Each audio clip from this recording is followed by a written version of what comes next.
शोपियां से आ रही है। शोपियां के चेक चोलन में एनकाउंटर, सिक्योरिटी फोर्सेस और दहशतगर्दों के बीच एनकाउंटर।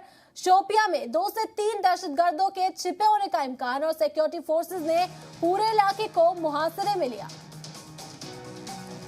बड़ी खबर आपको दे रहे हैं जम्मू कश्मीर के शोपियां से। इस वक्त शोपियां के चेक चोलन में एनकाउंटर, सिक्योरिटी फोर्सेस और दहशतगर्दों के बीच ये एनकाउंटर चल रहा है। शोपियां में 2 से 3 दहशतगर्दों के छिपे होने का इम्कान है और सिक्योरिटी फोर्सेस ने पूरे इलाके को मुहासरे में लिया।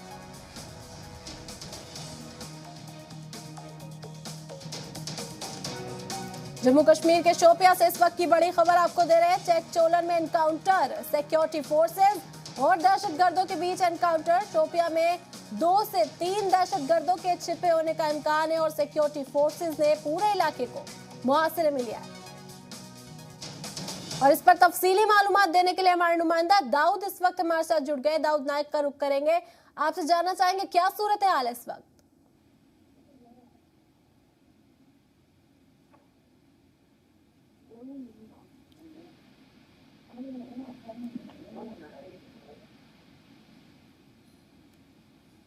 दाऊद, आपको आवाज मिल पा रही है हमारी? दाऊद, आपसे जानना चाहेंगे जम्मू कश्मीर शोपियां में एनकाउंटर जारी है। शायद राब्ता नहीं हो पा रहा है हमारे नुमाइंदे से। आपको इस वक्त क्या हम खबर दे रहे हैं जम्मू कश्मीर के शोपियां से। शोपियां के चेक चोलन में एनकाउंटर, सिक्योरिटी फोर्सेस और दहशतगर्दों के बीच एनकाउंटर। शोपियां में 2 से 3 दहशतगर्दों के छिपे होने का इम्कान है और सिक्योरिटी फोर्सेस ने पूरे इलाके को मुहासरे में ले लिया है। आपको बता दें, सिक्योरिटी फोर्सेस की जानिब से पूरे इलाके को मुहासरे में ले लिया गया है। यहाँ पर 2 से 3 दहशतगर्दों के छिपे होने के इम्कानात जाहिर किए जा रहे हैं।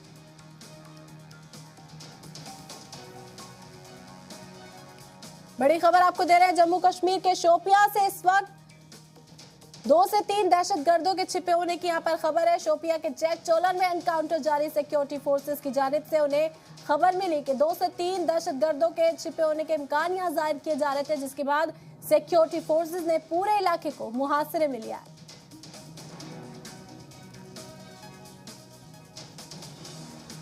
और एक बार फिर हमारे नुमाइंदा दाऊद नायक हमारे साथ जुड़ गए, उनका रुख करेंगे। दाऊद, शोपियां में चेक चोलन में एनकाउंटर जारी है फौज की जानिब से, क्या सूरत हाल है मौजूदा वक्त में?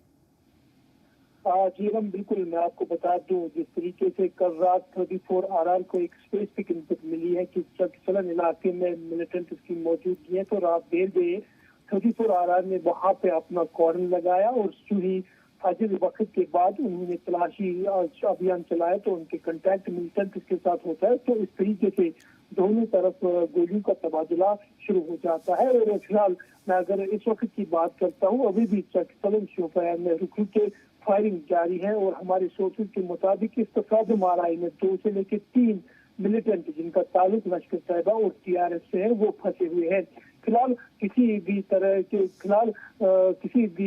से कोई भी जानी नुकसान की खबर नहीं है, लेकिन रुक के फायरिंग जो है लगातार जारी है। और साथ ही मैं आपको बता दूं, इस ऑपरेशन में जम्मू कश्मीर पुलिस और CRPF के साथ साथ 34 RR का ऑपरेशन लगातार शोपियां में जारी है और 2 से लेकर 3 मिलिटेंट जो है वो फंसे हुए हैं।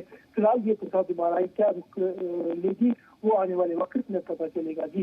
जी बिल्कुल, दहशतगर्दों के खात्मे का जो बीड़ा है वादी कश्मीर में सिक्योरिटी फोर्सेस ने उठा लिया है। मुसलसल सिक्योरिटी फोर्सेस को हम देख रहे हैं कि बहुत ही तेजी से जो सफाया करने की कोशिश की जा रही है। तो किस तरह की हिकमत अमली पर फौज लॉन्ग टर्म पर काम करती हुई नजर आ रही है यहाँ पर?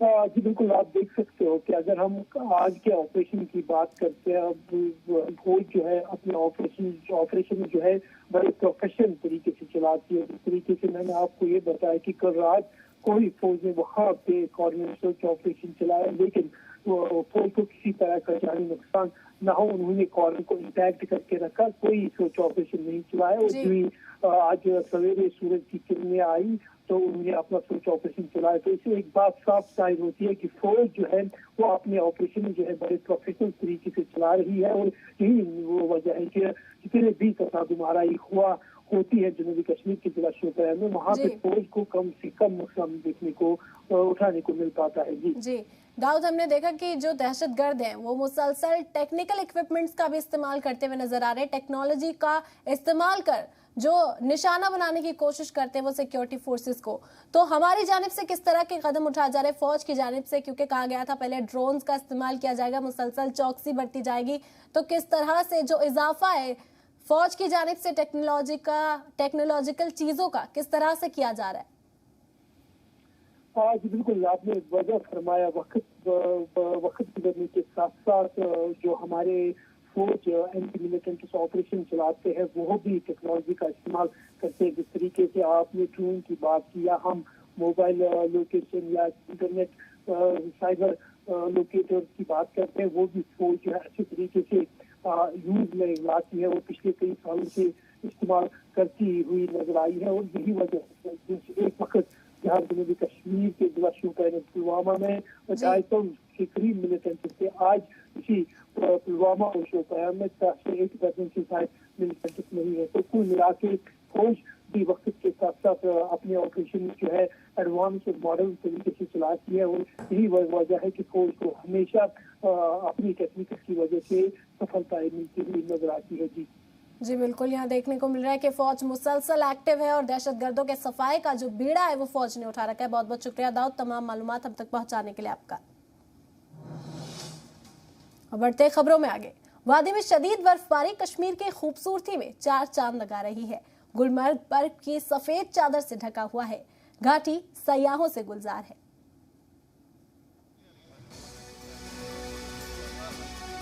जम्मू कश्मीर की वादियों में बहार और घाटी सैलानियों से गुलजार। भारी बर्फबारी के बाद दुनिया में मशहूर डेस्टिनेशन गुलमर्ग में सयाहों की भरमार है। बर्फबारी में सैलानी झूम रहे हैं, कुदरत के खूबसूरत नजारों का भरपूर लुत्फ उठा रहे हैं।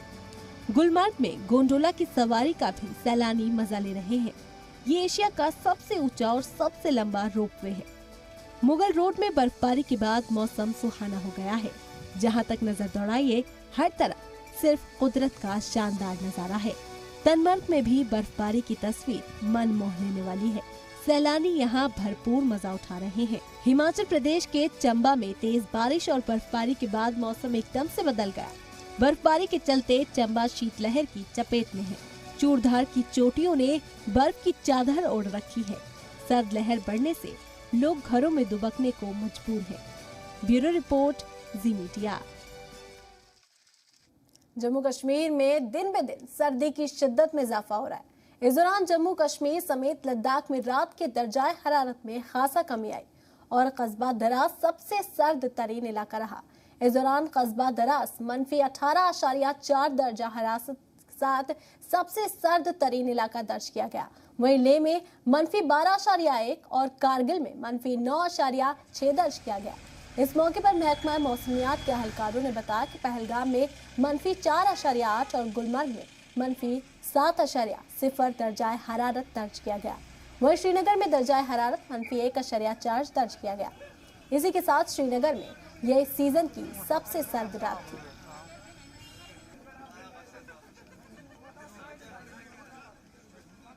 उधर गुलमर्ग में भी सीजन की सबसे सर्द रात दर्ज की गई। यहाँ दर्जा हरारत -7 डिग्री सी दर्ज किया गया। मशहूर सयाही मकाम में हल्की बर्फबारी के साथ शीतलहर जारी है। वहीं सयाह इसका जमकर लुत्फ उठा रहे हैं। कश्मीर घाटी में शदीद सर्दी की लहर जारी है और दर्जात में लगातार गिरावट देखने को मिल रही है। वहीं पर बात करें मशहूर सेहतअफ़ज़ा मुकाम गुलमर्ग की बात करें, यहाँ पे आज -7 दर्जे हरारत रिकॉर्ड किया गया।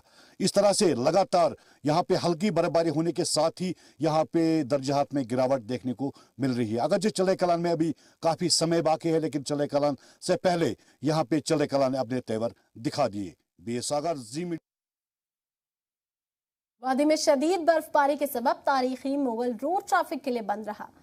PWD मैकेनिक की जानिब से स्नोप्लो और JCB की मदद से बर्फ हटाने का काम जारी है। इत्तला के मुताबिक बफलियाज से पीर की गली तक मुगल रोड से बर्फ हटाने का काम तेजी से जारी है और जल्द ही मुगल रोड को आम लोगों के लिए खोल दिया जाएगा।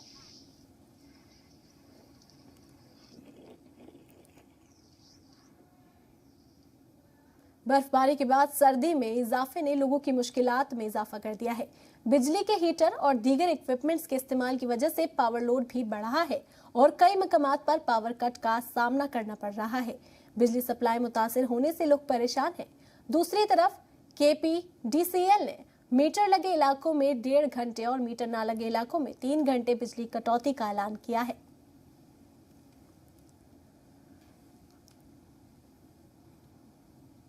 बिजली का ताल्लुक है, मौसम सरमा की जब भी आमद होती है तो बिजली आंख मचोली खेलती है यहाँ पर। तो हम मुतल्लिका डिपार्टमेंट जो यहाँ पर है, हम उनसे गुजारिश करते हैं कि वो इस मामले को संजीदगी से लें, क्योंकि बच्चों के एग्ज़ाम जो हैं वो इसी महीने में शुरू होते हैं। अस्पताल जो होते हैं वहाँ पर भी बहुत सारे बीमार होते हैं। हम पिछले 4 सालों से थक गए कि हंदवारा में बिजली का सिस्टम जो है, निज़ाम है, वो बिल्कुल दरअमदर है। न यहाँ पे किसी ना जो ये खुद ब खुद रोस्टर निकालते हैं, न उस पर ये अमल आवर हो रहे हैं, ना ये मतलब ये कह रहे हैं कि बस आजकल ठीक हो जाएगा, ना वो बिल्कुल आजकल कभी आया। तो अनशेड्यूल्ड पावर कट्स होते हैं, उनकी वजह से स्पेशली मैं स्टूडेंट कम्युनिटी की बात करूँगा, उनको बहुत सारा नुकसान है। अभी रिसेंटली अभी उतना टाइम ही नहीं हुआ that we are over from the covid. तो हम गवर्नमेंट से अपील करते हैं कि जो बिजली का जो सिस्टम है इसको थोड़ा सा रेगुलराइज करें। बिजली का यहाँ पे निज़ाम है, हंदवारा पूरे हंदवारा के कस्बे में जो या मुतल्लिका इलाका जाता है काफ़ी नाक़िस है यहाँ पे। और ये इसी साल की बात ही नहीं है, हमेशा सरमा की आमद से के साथ ही यहाँ बिजली की आंख मचोली शुरू हो जाती है। हमारे यहाँ पे जो आजकल बच्चों के एग्ज़ाम इम्तिहान चल रहे हैं तो उनको भी काफ़ी मुश्किलात का सामना करना पड़ रहा है। और बाकी जो तिजारती काम है या हमारा जो यहाँ पे कोर्ट का सिस्टम है तो बिल्कुल भी काम नहीं हो पा रहा है। सर्दियों में बर्फबारी और खूबसूरत कुदरती नज़ारों का लुत्फ उठाने के लिए जम्मू कश्मीर आने वाले सयाहों का इस्तकबाल करने की तैयारियां हाउस बोट ऑनर भी कर रहे हैं। श्रीनगर में लंबे वक्त से नुकसान झेल रहे हाउस बोट के मालिक इस सीजन को भुनाना चाहते हैं। पहली चीज़ तो ये है, मैंने जब पहले हाउस बोट में रहने की सोचा था तो मुझे लगा था यहाँ पे पानी है तो टेम्परेचर काफ़ी लो होगा इन कंपैरेटिव अगर कहीं बाहर रहते हैं क्या होटल लेके। लेकिन यहाँ पे जो एटमॉस्फेयर है, एक तो प्राइवेसी है नंबर 1, नंबर 2 ठंड की वो टेम्परेचर डिफरेंस इतना ज़्यादा नहीं रहता है, फीलिंग कंफर्टेबल। और यहाँ का जो एम्बियंस है बहुत अच्छा है। ख़ास करके मेरे को एक चीज़ जो मैं आपको बताऊँगा, यहाँ की हॉस्पिटलिटी बहुत अच्छे रहते हैं। यहाँ पे जो चाचा है जो यहाँ की केयर टेकर है, they are taking care of everything. और सबसे बड़ी बात ये है खाने की, बाहर आप खाते हो ऑयली स्पाइसी होती है, यहाँ पे घर का खाना मिलती है, जैसे लगता है आप घर पे ही खाना खा रहे हो। एंड मैं यहाँ पे 2-3 दिन के लिए आया था तो मैं देख रहा हूँ कि I am feeling very comfortable and enjoyable. जो भी टूरिस्ट आता है उनके लिए हम सफाई करके रखते हैं, या विंटर आने वाला है उसके लिए प्रिपेयर करके रखते हैं हम। गर्म कपड़े जो भी ब्लैंकेट है वगैरह है जो भी है गर्म के लिए विंटर के लिए वो हम रखते हैं। और टूरिस्ट को कोई प्रॉब्लम नहीं होना चाहिए कि हाउस बोट में जो भी विंटर में सुविधा होनी चाहिए वो हम रखते हैं हाउस बोट में। बिल्कुल कोई प्रॉब्लम नहीं होती है टूरिस्ट को। अभी यहाँ पर हमारे हाउस बोट में टूरिस्ट है, एक दो कपल है यहाँ पर, वो भी बहुत खुश है। हम एक तो वुडन फायर रखते हैं सर, यहाँ पे बुखारी जिसको कहते हैं सर। ऊपर से हम रखते हैं सर हीटिंग ब्लैंकेट्स रखते हैं, गर्म पानी का वाटर बोटल्स देते हैं सर। 24 आवर्स गर्म पानी होता है, चालू होता है सर। और उसके बाद में अगर टूरिस्टों के साथ ज़्यादा कपड़ा नहीं होता है सर, तो हमें पता है सर यहाँ पे विंटर है कितनी सर्दी होती है सर, तो हम टूरिस्टों को हमारे पास जैकेट्स होते हैं, फेदर के जैकेट्स होते हैं, वो स्वेटर्स होते हैं। जब उनको गुलमर्ग पहलगाम जाना होता है हम उनको साथ में देते हैं सर। बर्फ से भरी खूबसूरत वादियों का लुत्फ उठाने के लिए शौकीन सयाह को मुतासिर करने के लिए महकमा सयाहत की जानिब से अनंतनाग में एक प्रोग्राम का एहतमाम किया गया। ये प्रोग्राम वेरीनाग में मुनक़िद हुआ। अनंतनाग जिला इंतजामिया और महकमा सयाहत की जानिब से मुनक़िद प्रोग्राम में DC पीयूष सिंगला और टूरिज्म के डायरेक्टर GN इत्तू मौजूद रहे। इस प्रोग्राम में मकामी लोगों के साथ साथ सयाह भी मौजूद रहे। आपको बता दें कि वेरीनाग को गेट ऑफ कश्मीर के नाम से भी जाना जाता है। Government of Jammu and Kashmir की कोशिश है जो ऑफ बीट डेस्टिनेशन जिसे हम कहते हैं उसको प्रमोट किया जाए। आप जानते हैं कि जो भी अनंतनाग आता है वो पहलगाम कोकरनाग का ज़रूर दौरा करता है, पर कहीं ना कहीं वेरीनाग अगर 100 लोग उधर आ रहे हैं तो 10 लोग इधर आ पाते हैं। आज ये एक खास पहल है कि जो हमारी ऑफ बीट डेस्टिनेशन हैं उनको भी प्रमोट किया जाए। और वेरीनाग एक ऐसी डेस्टिनेशन है जो कि बहुत ही टूरिज्म पोटेंशियल है यहाँ पे, चाहे वेरीनाग का चश्मा हो, जो आप खुद जानते हैं कि यूनिक अपने आप में है पूरी दुनिया में। न सिर्फ वेरिना का चश्मा बल्कि यहाँ के ट्रैकिंग रूट्स को देखेंगे, यहाँ की मेहमान नवाजी देखेंगे, यहाँ के हैंडीक्राफ्ट्स को देखेंगे, वो अपने आप में एक बहुत बड़ा टूरिज्म पोटेंशियल रखता है। ऐसे जो है इवेंट होने चाहिए, क्योंकि यहाँ इससे जो है लोगों का हौसला बढ़ता है, उनको लगता है कि नहीं यहाँ पे भी टूरिज्म बढ़ रहा है। जैसे कि कोविड के बाद पहली बार ऐसा इवेंट हो रहा है, तो इससे मुझे लग रहा है कि यहाँ पे जो है मैन्युफैक्चरर है उनसे उनका जो है एक तो उनका हौसला बढ़ेगा और दूसरा सभी लोग जो है वो जान सकेंगे कि टूरिज्म डिपार्टमेंट भी कुछ कर रहा है। ये प्रोग्राम ऑर्गेनाइज किया गया है, बहुत अच्छा है। हमारा कश्मीर का टूरिज्म जो है वो प्रमोट होगा, तो हमने सोचा लेट्स प्रमोट और बांडीपोरा। बहुत अच्छी जगह है, देखने के काबिल है, इतनी खूबसूरत डेस्टिनेशन है लेकिन प्रमोट नहीं की गई है। अगर हम प्रमोट करें तो वहाँ पे मतलब हमारा टूरिज्म जनरेट हो सकता है, एम्प्लॉयमेंट जनरेट हो सकती है और मनी मोर थिंग्स। ऐसे प्रोग्राम हर एक डिस्ट्रिक्ट में हो, खासकर जम्मू कश्मीर में, तो ये हमारे लिए बहुत अच्छी बात है। ये अच्छी बात इसलिए हो सकती है क्योंकि यहाँ पे जो लोग आते हैं, यहाँ के लोकल हैं, वो अपने कुछ चीज़ें लाएंगे, यहाँ पे बेच सकते हैं। जो फॉरेन टूरिस्ट है वो आएंगे, वो लेंगे, उसके साथ साथ हमारे यहाँ पे वो एक अनएम्प्लॉयमेंट ख़त्म हो जाएगी। हिंदुस्तानी फौज ने कश्मीर वादी के ऊंचाई वाले इलाकों में दमखल दिखाया। फौज, फिजाइया और बहरिया ने हेलीबॉर्न एक्सरसाइज की।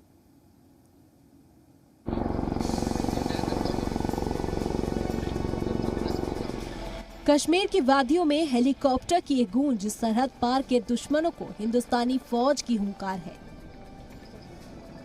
तस्वीरें हिंदुस्तानी फौज के चिनार कोर की हैं, जिन्होंने कश्मीर वादी के ऊंचाई वाले इलाके में हेलीकॉप्टर से मशक किया।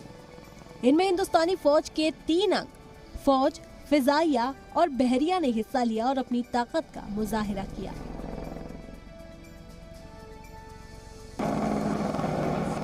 बर्फ से ढके इलाके में 9000 फीट से ज्यादा ऊंचाई पर इस हेलीबॉर्न टास्क फोर्स में हिंदुस्तानी बहरिया के इन्फेंट्री, द स्पेशल फोर्सेज और उसके सैनिक शामिल रहे। ये एक्सरसाइज फिजाइया ताकत और दीगर ताकतों को जांचने और तीनों फौज के बीच तालमेल को परखने के लिए किया गया था। ब्यूरो रिपोर्ट, जी मीडिया।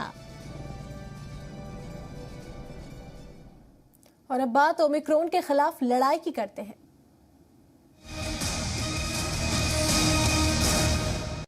देश दुनिया के वीडियोस देखने के लिए सब्सक्राइब करें जी सलाम। लेटेस्ट नोटिफिकेशन के लिए बेल आइकॉन दबाना ना भूलें।